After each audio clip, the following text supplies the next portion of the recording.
AFC Asian cup বাছাই পর্বের প্রস্তুতি হিসেবে ইন্দোনেশিয়া ও জর্ডানের সাথে ম্যাচ খেলবে বাংলাদেশ নারী দল। এই মাসের ২৭ তারিখে জর্ডান যাবে নারীরা।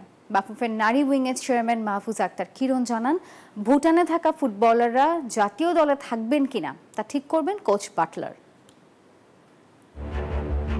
মাসখানেক আগেও সিনিয়র নারী ফুটবলারদের নিয়ে ছিল নানা জটিলতা। তা খানিকটা কাটলেও এখনো জাতীয় দলে ফেরা অনেকটাই অনিশ্চিত। কোচের উপরই নির্ভর করছে ভুটান লিগ খেলতে যাওয়া ফুটবলাররা জাতীয় দলে শেষ পর্যন্ত ফিরবেন কিনা।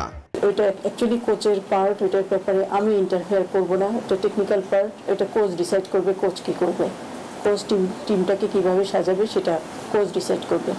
এশিয়ান কাপ বাছাই পর্বে ইন্দোনেশিয়া ও জর্ডানের সাথে প্রস্তুতি ম্যাচ খেলবে বাংলাদেশ।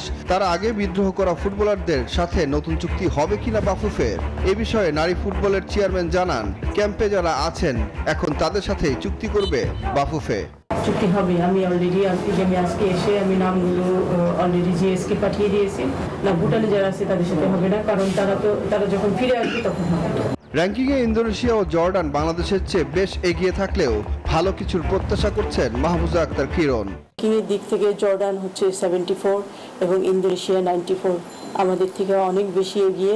তো আমরা চেয়েছিলাম যে Asia cup FC women's Asia cup qualifying রাউন্ডের আগে আমাদের টিম একটা স্ট্রং টিমের সাথে খেলুক এবং তারা তাদের ল্যাকিংসগুলো বুঝতে পারুক, একইভাবে কোচও বুঝতে পারুক যে টিমকে কোন লেভেল থেকে আরও তৈরি করতে হবে। আসছে ২৭ মে জর্ডানের উদ্দেশ্যে দেশ ছাড়বে জাতীয় দলের নারী ফুটবলাররা। সুখন সরকার, নিউজ 24, ঢাকা।